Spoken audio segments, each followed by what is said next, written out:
Welcome everyone to the inaugural webinar of the Blood Desert Coalition series. Today, we will be talking with experts on walking blood banks for blood deserts and what we can learn from military applications for their use in the civilian context. Thanks to our panelists, Dr. John Holcomb, Mr. Kasper Hedegaard, and Dr. Andre Kapp, as well as our sponsors from the United Nations, Institute for Training and Research, and the Global Surgery Foundation, as well as the Stepping Strong and Harvard Medical School. Next slide. First, a word about the Blood Desert Coalition. We focus on blood delivery via emergency strategies for emergency remote transfusion, thus blood deserts. Next slide, please. A blood desert is a geographical region where essential clinical demand for blood components cannot be met in a timely manner at the point of care in at least 75% of cases. 75% of cases. So worse than scarcity, people may also have no access to blood at all. Millions die from preventable deaths each year in the world's blood deserts. These are areas that can happen anywhere around the world, largely in rural areas that are distant from healthcare facilities. Research shows us that every single country in sub-Saharan Africa and South Asia has a blood desert. This means that blood may take hours to days in order to reach a needy patient. The Blood Desert Coalition believes that nobody should die from lack of blood. This is preventable, and there's an abundance of blood in these regions because blood exists inside all of us. The Blood Desert Coalition is comprised of international experts who are general practitioners, obstetricians, surgeons, and experts in military and civilian transfusion, as well as policy and patient advocacy. We recently published alternative strategies in a consensus statement published earlier this year in The Lancet. Our working groups include defining what is a blood desert so we can improve access to where they exist, as well as advocacy to bring issues to light that could help save millions of people today. We also have 3 working groups. One of them, which is the subject of today's talk, is about walking blood banks, where point-of-care blood screening, donation, and transfusion can be implemented in a just-in-time fashion. We also have a working group on intraoperative autotransfusion, where blood is captured, where the patient's own fresh whole blood is captured and reinfused into the same patient. We also focus on drone delivery. That means flying blood to where it's needed when it is needed. More webinars will be coming forward on these topics in the coming months. First, I wanted to give a brief overview of walking blood banks. This diagram can be a little bit complex, but as I mentioned earlier, walking blood banks can provide life-saving blood when traditional systems are inadequate to meet community needs or in emergency conditions. Walking blood banks did originate in military contexts. However, civilian walking blood banks now aid communities across Norway, Mali, Pakistan, Vietnam, and Kenya.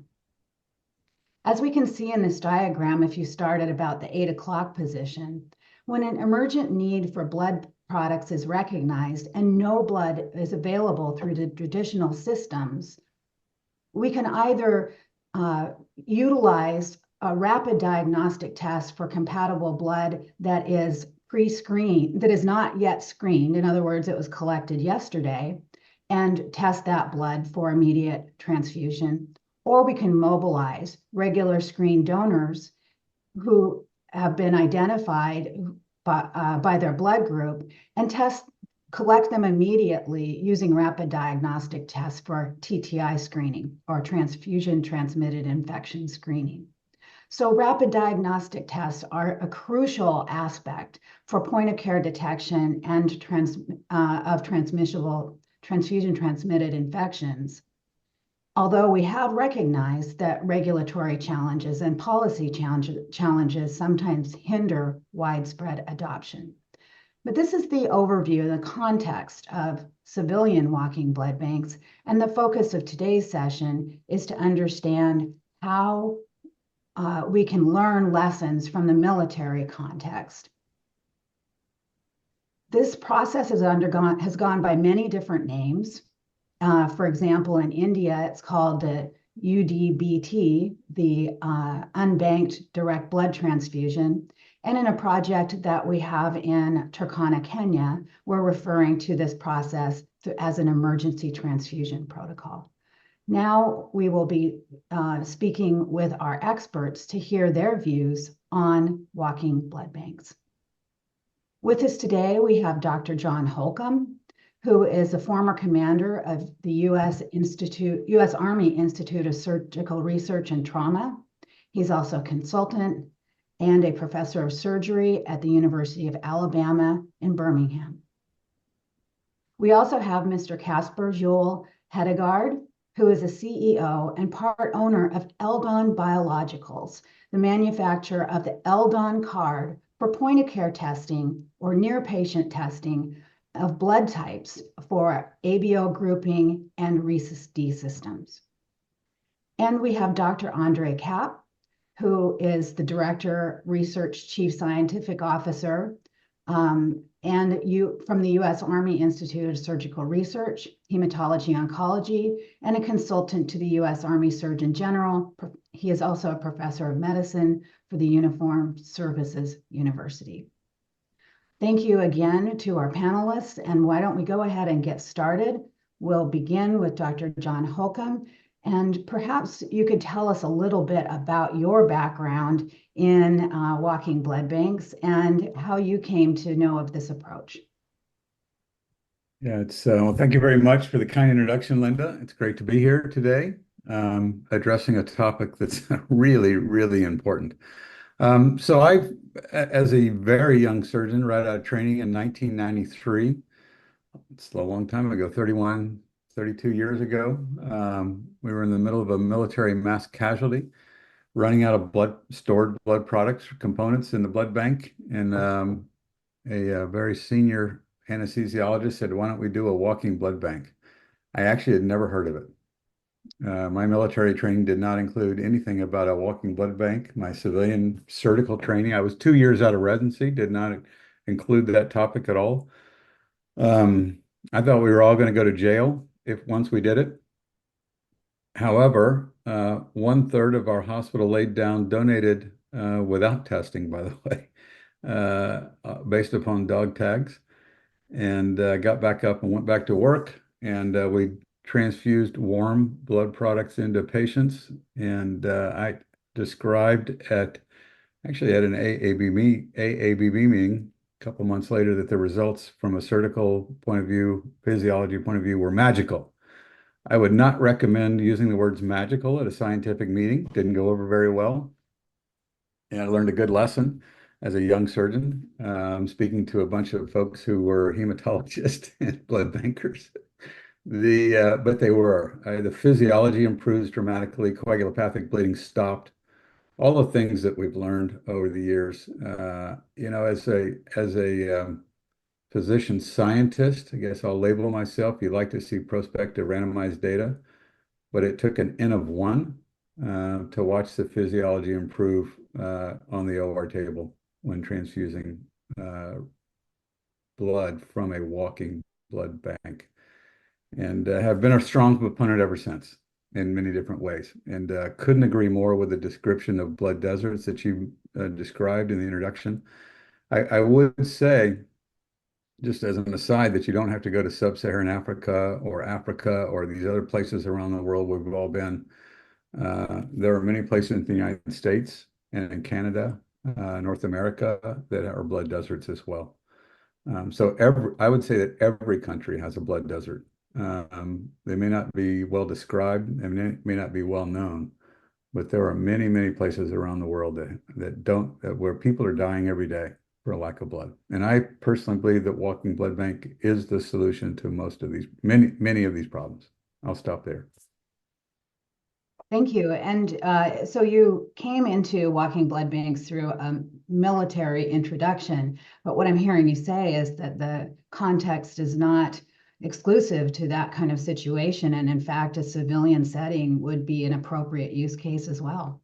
Lynn, I think it's just to move forward and more recently in Iraq and Afghanistan, and Colonel Cap will address that as well. But early on in Iraq and Afghanistan, in a more recent war for the U.S. military, the walking blood bank became very standard, part of the kind of standard practice. Mm-hmm. If you plan for this and utilize the planning that we'll talk about later, you can go from calling from a walking blood bank to transfusing a blood product in 20 to 25 minutes. I've done that many, many times, over and over and over again. People say it can't be done. It can. Requires planning and setting up a process. So, and can you tell me a little bit about how that process would be implemented to be executed in about 20 minutes time? There's actually both on the military and civilian side, there's actually published documents about how to do this. During the COVID epidemic around the world, there were blood shortages for many reasons. And we and others have published how to do it papers, right? And the key thing is, number one, is deciding as an organization that this is something that needs to be done. There's lots of regulatory lawyers, performance improvement people that get involved. But the bottom line is keeping your focus on the patients. There are patients who die around the world for lack of blood. And how do you fix that problem? And this group is addressing the issues and fixing it in multiple ways. One of them, of course, is the walking blood bank. Pre-screened donors, if you have the opportunity, unscreened donors, if you don't, diagnostic capabilities to minimize the risk of hepatitis, HIV, infectious disease transmittable, using the Eldon cards that Kasper will talk about. All of these things, it's pretty clear on how to do this. It really is just a matter of will, the decision, and obviously the approvals from all the people that, that want to say no, right? And don't want to assume risk, which we'll all talk about. Excellent. Thank you. And maybe with that introduction, we'll go to you, Kasper, to share a little bit about your experience with walking blood banks and how the EldonCard works to support a very important safety aspect of walking blood banks, which would be your blood typing and grouping. Thanks for the invite and thanks for the introduction, Linda and John. First, I would say I'm not a doctor. We are producing the EldonCard here in Denmark. And my way into this actually started when Eldon was contacted by Columbia University concerning the eradication of the Rhesus disease among women in Africa. And we could see the problem there was sometimes, of course, lack of blood. Then we met this wonderful lady called Rose living in Kenya, Nairobi, the capital. She was giving birth to a child, and they gave her 24 hours to find blood for the baby. Otherwise, she will lose it because there was no blood at the hospital and the family was not close by. So she actually lost her first baby. Luckily, she got help from Allo Foundation in the US. So now she has a son, which is nice. But I mean, when it's so easy and doable, why don't we do the doable stuff? And that is, of course, a walking blood bank. So we can provide wherever it's needed. And that brings me into just a few words about the EldonCard. It's a dry format system, meaning you can keep it in your pocket. You don't need cold chain. You can do tests in Nairobi. You can do tests in all kinds of areas, meaning it is extremely useful to do the point of care testing while actually generating new donors. So For many years, countries like Denmark, UK, and Sweden are using the card to generate these donors, because when you stop people at the street and ask them, the blood type is a personal thing. It's interesting and it's extremely useful to know. So many people will actually become donors when they use this in our system. And that brings me into the next point, and that is, of course, the Walking Blood Bank of Ukraine. As you all, of course, remember, Ukraine was occupied, and quite recently after that, we were contacted by a group of international doctors in Ukraine, stating that the situation was, in fact, very bad. The numbers of amputations at the level of First World War, meaning that is completely without the normal standard that we're using. So they asked us to join forces and to actually establish a walking blood bank in Ukraine. So now we work together with Donor UA. Donor UA is the group in Ukraine responsible of getting new donors. And together with the Donor UA, we established a way of generating donors. So now they get more than 6 times the numbers that they normally do when they have an outreach, meaning they are able to generate donors among the civilians. They have started, of course, near the front line. So we have kind of the donors close by. We also established the donors in an app. So we will be able to have a one-to-one dialogue with each individual. And then when we know the blood type, Ukraine Donor UA will be able to contact individuals with the type that is needed and tell them to go to a location to donate, because in this particular area, there's need of blood. Then, of course, the blood needs to go to the front line. That we do together with another NGO, a local NGO that will bring it close by. But if you look at the laws and regulations at that time in Ukraine, they, of course, didn't think about how to handle a walking blood bank. So they have to make a new decree saying this is now legal. This can be done. The pre-hospital version can and shall be done. We need to implement it as fast as possible because we need the survival rate to go up and, of course, the numbers of amputations to go down. The thing is, with the current situation, then if you look at and correct me if I'm wrong, the evac time back in Afghanistan was fast. Today, in daylight, they are not able to actually evac people. So if they should do a transfusion, then they need the system for it, they need the material, and of course, they need to know people's blood type. So we are heavily involved in this program. It's endorsed by the Minister of Health in Ukraine. And of course, what we do is we are expanding from the front lines and further into Ukraine in order to make this a program for all Ukrainians in order to boost the general donor system. But we can see a huge interest in this one. But the fact is, the interest is there due to the circumstances. And is this used for civilians as well as the front line? Exactly. So when I mean, first of all, I mean, the Russians have bombed some of the blood centers. Second of all, there was a bombing of hospitals lately. And of course, they needed to get the people screened and then to bring in the blood. So of course, they're expanding the whole program and the whole system within the whole region. And can I just make a comment? Please. Yeah, Kasper, this is great information. What's interesting about Ukraine, because of the Russian invasion, the Russian terrorist invasion of Ukraine, is that the military and civilian systems in the area of the combat zone are largely merged. And so for military and civilian casualties, the walking blood bank is critical on the front lines. as you move farther west, then the systems diverge a little bit, and you become a little bit more, quote, normal blood transfusions. But the walking blood bank, emergency transfusion, whole blood is widespread in eastern Ukraine for both military and civilian. I couldn't agree more with everything you said, Kasper. It's great support that you're providing those guys.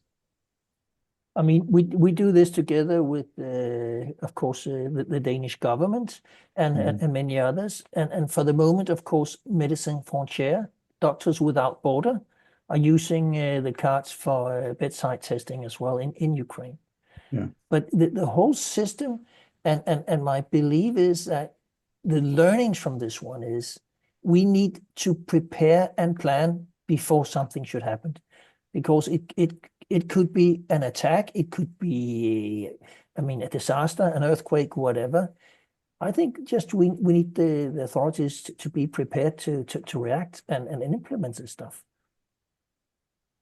Yes, it's always been something that I find quite ironic that as an essential medicine that exists inside all people, that it can be so difficult to have blood transfusion when in most cases you're surrounded by those who could give. And maybe we'll move over to you, Dr. Andre. Could you maybe comment a little bit on different rural settings or emergency uses that might be well beyond Asia or sub-Saharan Africa, but actually, as Kasper and John both pointed out, rural settings anywhere or emergency cases anywhere may benefit from a walking blood bank. Yeah, so thanks for that, Linda.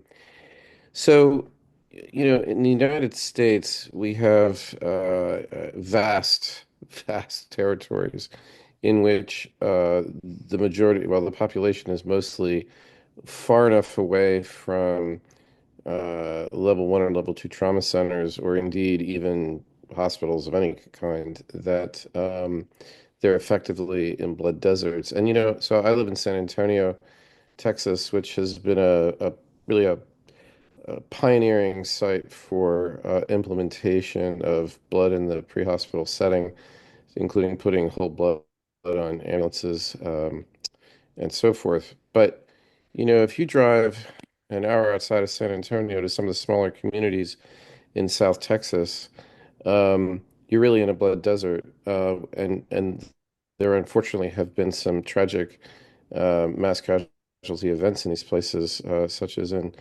Sutherland Springs, the big sort of church shooting that occurred a couple of years ago, and then the Uvalde school shooting. And but even without that, I mean, just car accidents and such that occur, um, the mortality rate for patients transferred from these rural communities into San Antonio for treatment was 76% for patients who had major hemorrhage, until we implemented putting blood on helicopters and bringing blood to them.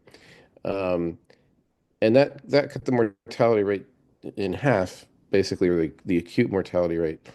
But, it's still suboptimal because, it would be better if they could be resuscitated in a more timely manner on the spot. But then you get into places like Alaska or rural Maine or Montana or a lot of these, more rural states where, you are hundreds of miles away from help, and there's no blood, and really there are major problems. Now, other countries have managed this problem in different ways. So, for example, in Norway, in the far north of Norway, you have many communities um, that, small communities that don't have big hospitals and so forth, that for about half the year, because of the weather close to the, north of the Arctic Circle, it's simply impossible to get blood in, patients out for, in a timely manner for trauma management.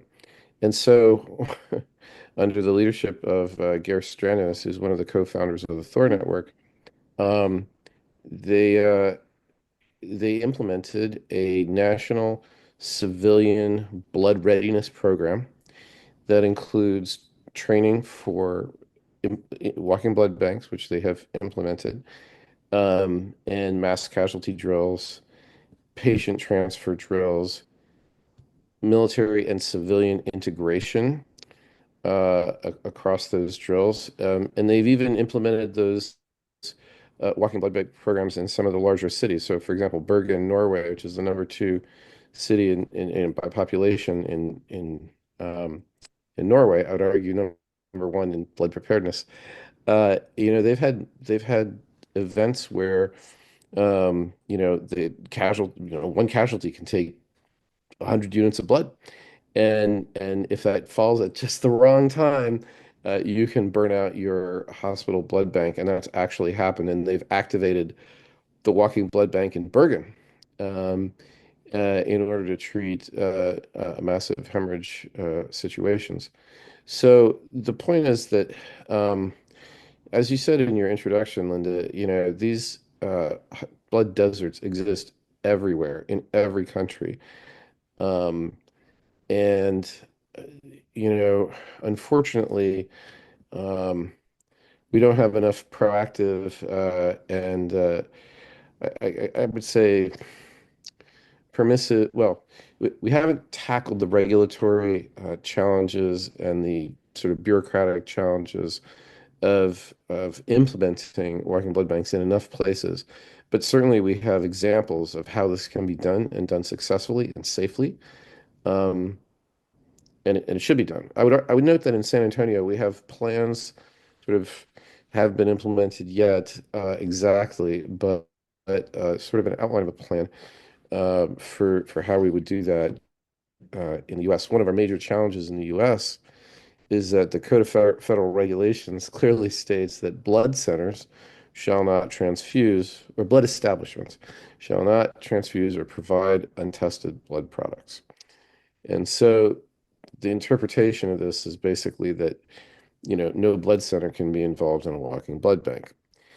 And, they're the the places where the donors are identified and have been tested, uh, uh, you know, previously. So I think we have a significant barrier in the US that we need to fix um, to address our blood deserts, and similar problems exist in Europe and in other countries. But I think it's time that we move beyond, letting perfect be the enemy of good, right? We all want to provide the safest, most, tested, secure blood product we possibly can. That would be great. But if you don't have that product and the patient's going to die, then, your risk benefit calculation has to adapt to that. And we can't just be rigid and unchanging in that regard, I think, if we're going to make progress in patient care. So I'll pause there, you know, let others jump in. I think it's very interesting that you bring up what might be considered a false choice about perfect versus perfect being the enemy of the good, and this idea that, well, you can't possibly transfuse blood that has been produced through a suboptimal process because you're creating increased risk. But it is indeed a false choice because there is no alternative. Could you speak into that a little bit more? Yeah, I mean, the false choice here is this idea that, you know, um, you must choose between a perfect product or no product, and you don't have to make that choice. You can choose a good product. And a good product, what is the seroconversion rate for multiply tested prior donors, or for donors who agree to be part of a donor panel that can be serially tested? And the answer is extremely low, asymptotically close to zero. And to pretend otherwise is, I think, just wrong. At least I think that's true in some populations that can be identified.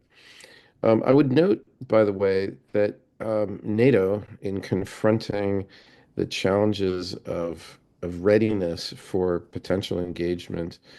Nobody wants a war, and everybody's, in that position of, well, we want to be ready, but, you know, obviously we don't want to precipitate any conflicts or anything. But the fact of the matter is, to be ready in the field of blood is very difficult.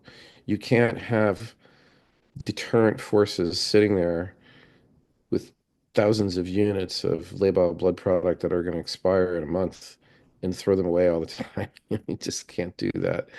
Um, and so how do you manage? How do you prepare those forces to take care of their casualties should those casualties come up at a time and place not of our choosing, just that, that happens? And the answer is, you can do two things basically. One is you can have a large walking blood bank and pre-screen essentially all the personnel that you're deploying to that setting. And an option that's going to become available very quickly, I think, is dried plasma as a bridge to whole blood and as an extender of whole blood, because that can be stored. But really, those are your two options. Maybe we always talk about synthetic blood and that sort of thing, and that there are definitely research efforts designed to try to bring that about, but those are far away. And in the sort of my professional lifetime kind of world, I think you're talking about walking blood bank and dried plasma as your options. So I think it's important for our audience to understand that this is like a major NATO priority. Like we have to solve this and figure out how to make sure that our deployed forces are all screened and that we have plans and training in place for collecting blood, just as John was describing earlier, like we did it in prior conflicts, but on a more massive scale, because large-scale combat operations are going to require a lot more blood. So we can't just depend on a last-minute screening effort. When casualties come in, we have to be ready ahead of time with people trained how to collect, how to transfuse, everybody pre-screened, know the blood types, be ready to go. Linda, if I can make a comment, I think Please. it's not how to do this. There are multiple descriptions of how to do this. In my opinion, the main barrier is kind of administrative, regulatory, if you will. And I put that in context for our CEO in our hospital and said, which would you rather have? On the front page of the local newspaper that a woman died postpartum hemorrhage for lack of blood, right? Or that woman has this 1 in 10,000 unit risk, as Andre said, of catching hepatitis but lived. So you got to put it in context, risk benefit. And to me, the benefits far outweigh the risk, as long as there's a process and training that happens ahead of time. Couldn't agree more with what Andrew said.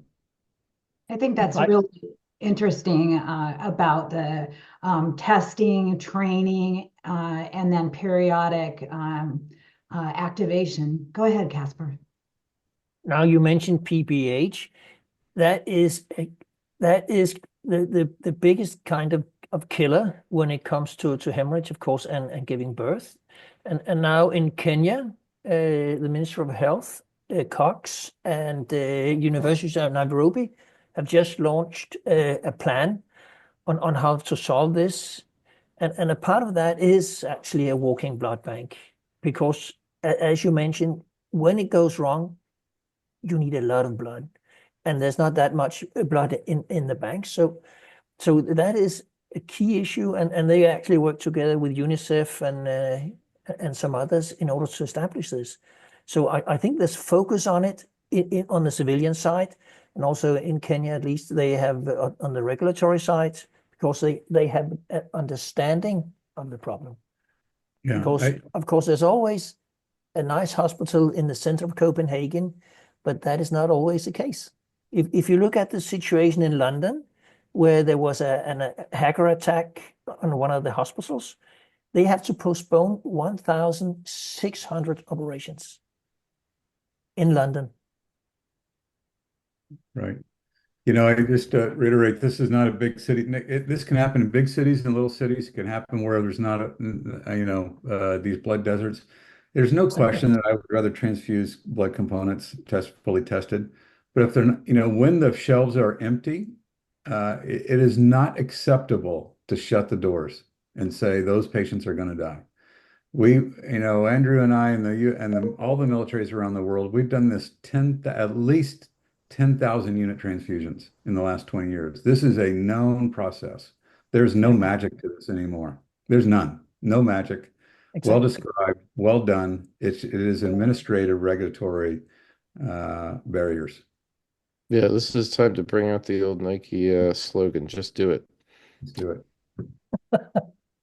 I think It- that there's often in conversations that I've had with colleagues who grapple with this situation, one of the challenges is a medical legal framework in terms of, well, then the hospital should have a process for ensuring that there's an adequate supply of blood. And I just think it's very interesting the point that you raised, John, about you can't just shut the doors on it and let someone bleed out on the table. You've got to do something. And when you're surrounded by individuals who might be regular repeat donors and even know their blood type. One of the questions in the chat was, would you transfuse even without a rapid test? So I personally would do that. I would assume that responsibility. I've done it before. I would do it again. It would make me happier to have the rapid testing that we did in Iraq and Afghanistan under guidelines from the Joint Trauma System, non-FDA cleared. It made our bosses unhappy, but I would say it made the patients who lived very happy, right? And I think we bring this back to the individual patient again. The individual patient, as Andrew said, has a huge risk of dying if they don't get blood. Those patients in hemorrhagic shock. And you can make it better by the blood around us, whether that's in the hospital staff or in the patients who are laying in the bed who may have injuries but who are never transfused non-hemorrhagic shock, which is the majority of trauma patients. And just to make the point, people that have started giving blood somewhat more liberally pre-hospital and hospital, half the blood given is given to non-trauma patients, maternal fetal bleeding, postpartum hemorrhage, ectopic, GI bleeding, all those patients, any patient in hemorrhagic shock will benefit from this approach. By the way, worry about the medical legal thing and all that sort of stuff. One of the pioneering areas in this whole question has been the cruise industry, like the luxury cruise industry. People go on cruises, a lot of them older on anticoagulants, what have you, with multiple medical comorbidities. And they have bleeding gastric ulcers and whatever. And there you are in the middle of the Caribbean or what have you, and you're far away from help. And so the answer is they call for registered blood donors, people who have, given blood in the past. And they use the Eldon card to make sure the blood type of the recipient donor, and they transfuse without necessarily using rapid tests. I mean, if they don't have them.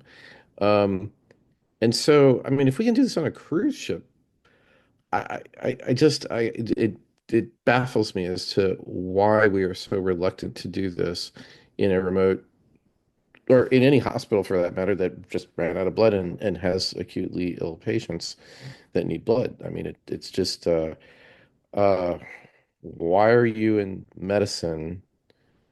You're not there to, I mean, you're there to save the patient. So do that, you know? Um, that's why we're here. Yeah. The laws of the open seas, I think, are a little bit perhaps more permissive in that way. I'm not sure, but I think it's interesting how when you move outside of the traditional boundaries, oftentimes people do amazing things. They do Um, the right thing. yeah, They do the right thing. yes, especially with faced with a clinical decision on the spot and a patient in need. Yep.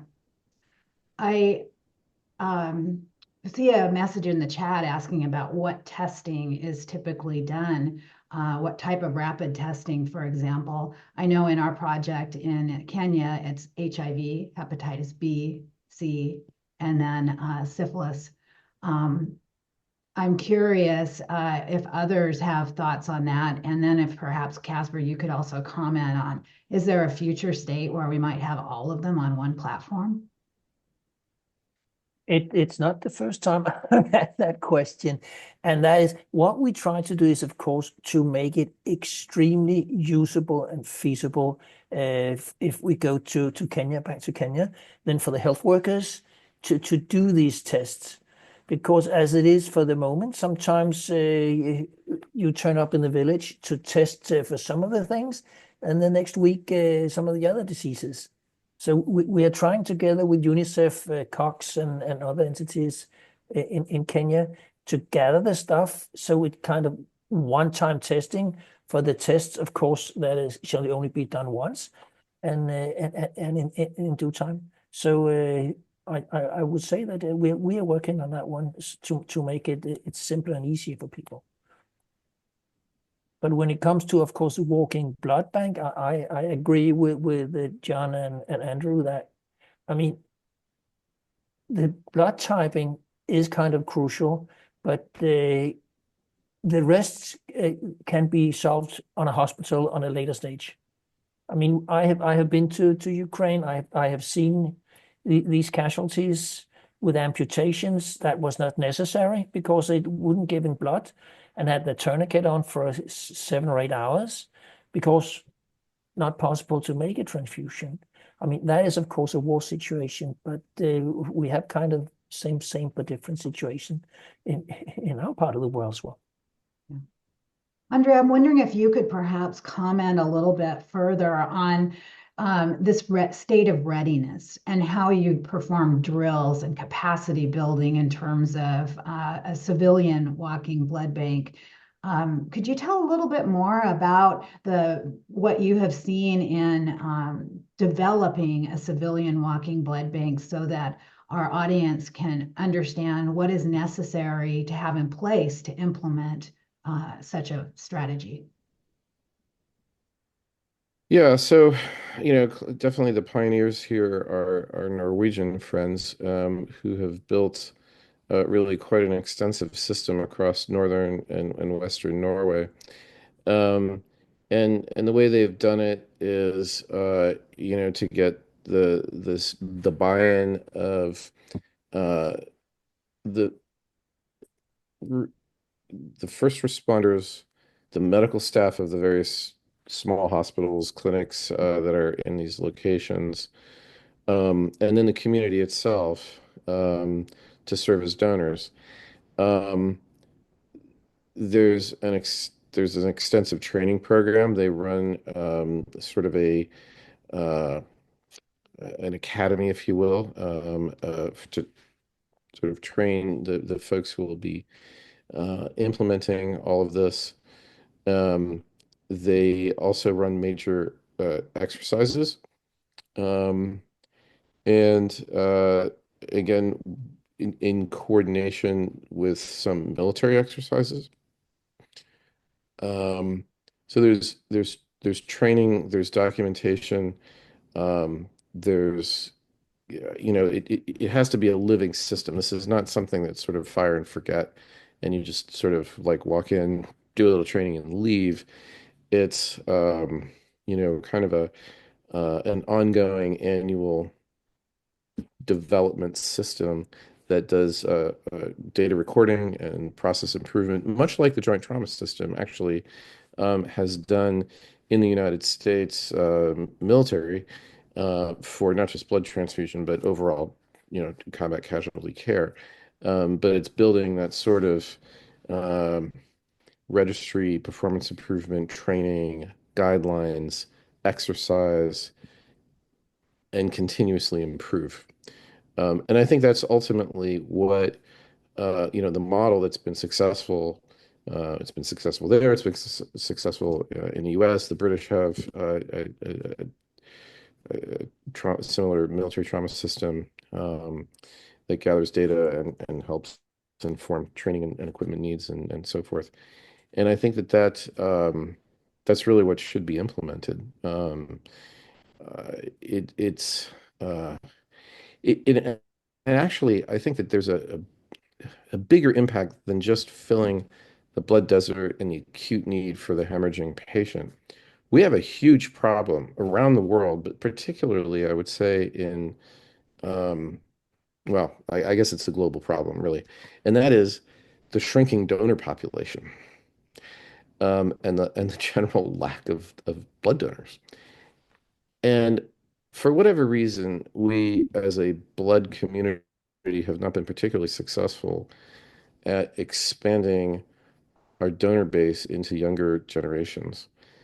This is going to become an acute problem of epic proportions very rapidly, as we have an aging population that's going to have all the comorbidities and need all the surgery and the cancer treatment and all the things.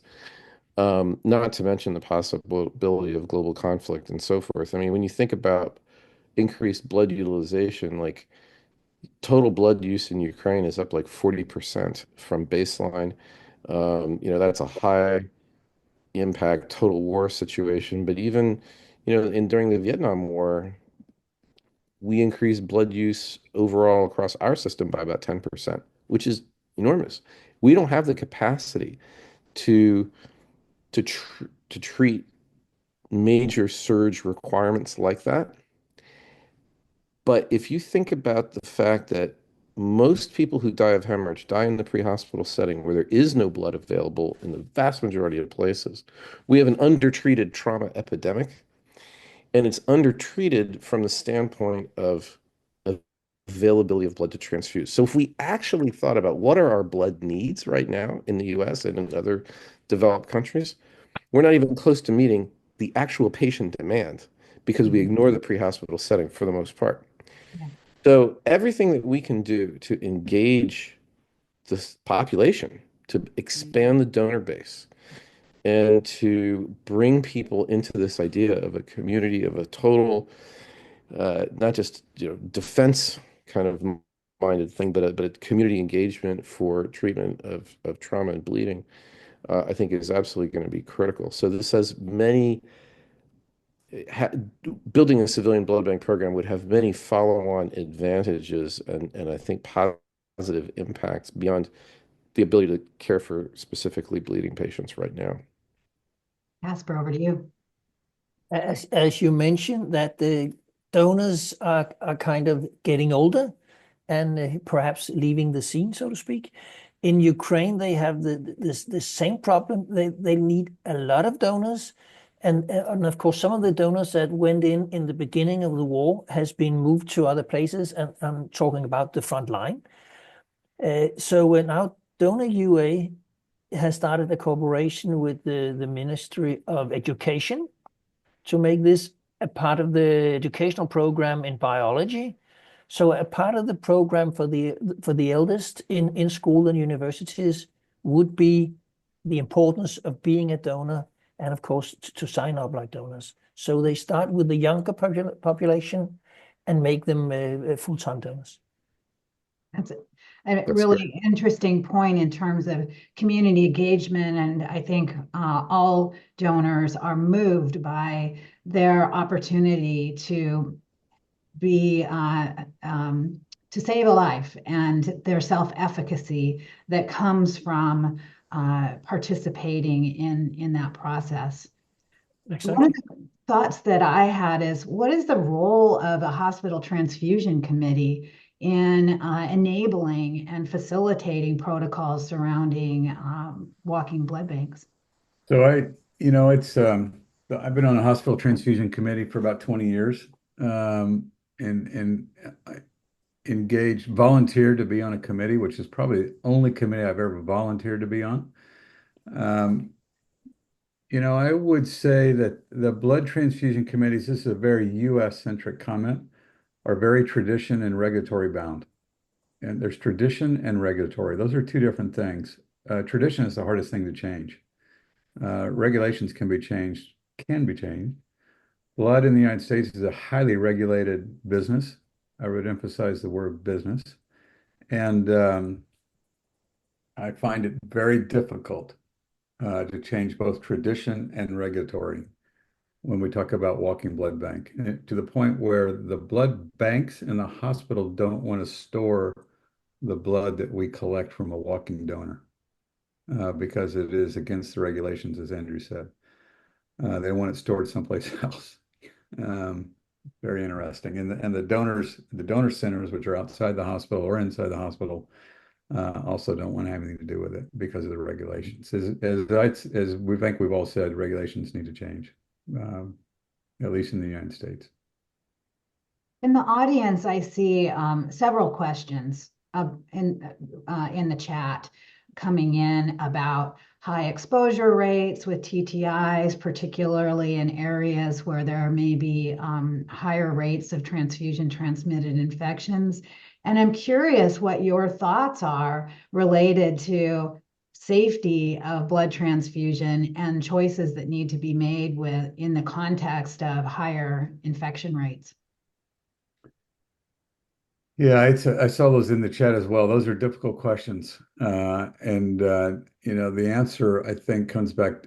If I was in one of those places where HIV and hepatitis is endemic at very high 20-30% rates, right, which I think is what we're talking about, or higher, then I think you sit and talk with if there's family around and the healthcare team, and the patient probably is not able to talk to you.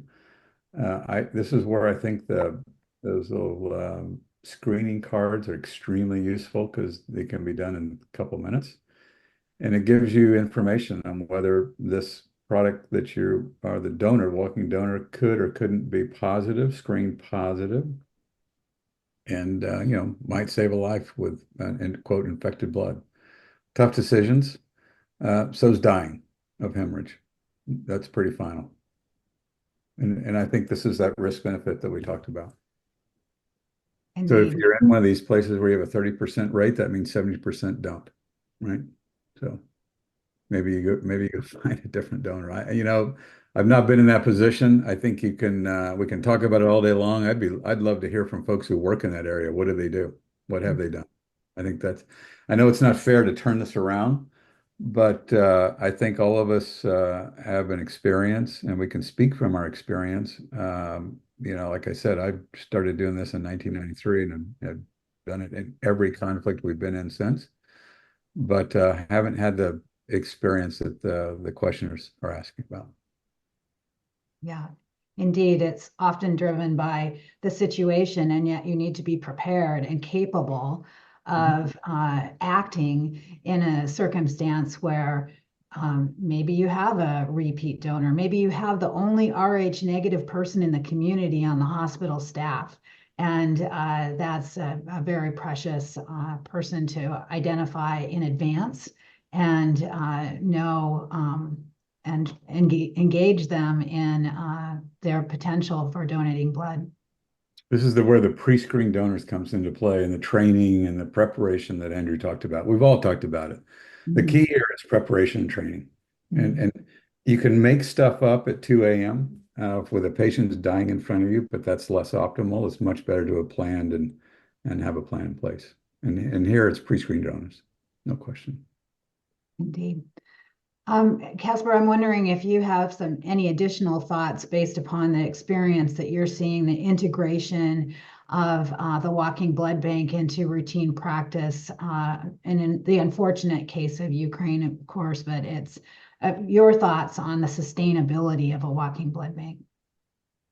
I mean, the interest from Ukraine is that it should be sustainable, and also with in the situation in Africa, where I mean the numbers is normally just for family donations, or otherwise you should pay, and so it's a huge need for it. But as mentioned before, this is a local problem in Denmark, in Europe, in the US. So I think it's crucial that we raise this question so it comes to new guidelines and new regulations. Because, of course, a doctor is not just giving blood for fun. It's dying or not dying. that is what John just mentioned.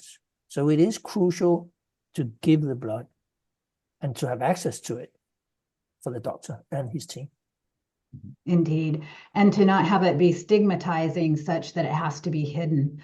And circumstances that I've worked in sub-Saharan Africa in particular, these choices are made regularly, and yet the physicians who might be put in that situation and choose to transfuse are it's stigmatizing, and they're castigated or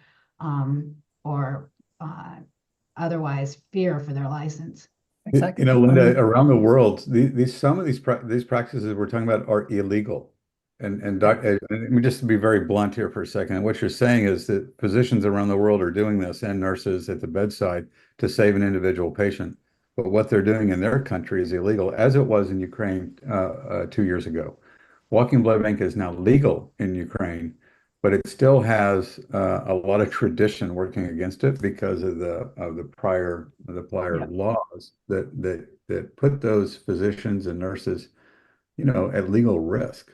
And that's true around the world. So physicians, nurses, healthcare providers around the world are doing the right thing for the individual patient. This comes down to really the regulations, the regulatory hurdles. Indeed. Why don't we go Also, around? Oh, sorry. Go ahead, Kasper. I mean, when you see the situation with these combat medics, this is young people who has to take a very big decision. So I think they do an excellent job. Indeed.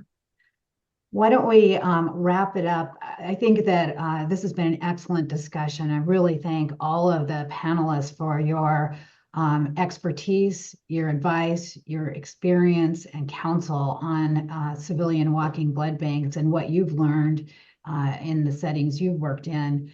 Why don't we close it with words of advice to policymakers? Who would like to start? I have one. I'd say pretend it was your wife or son or daughter laying on the table. Would you approve regulations, legislative change, law change for a walking blood bank? And the answer, of course, would be yes, they would. And that's the way they should think. I totally agree with that. And I guess I would just add that, in taking the US example, it says the Code of Federal Regulations says blood establishments shall not release untested blood. And that's maybe a good break on,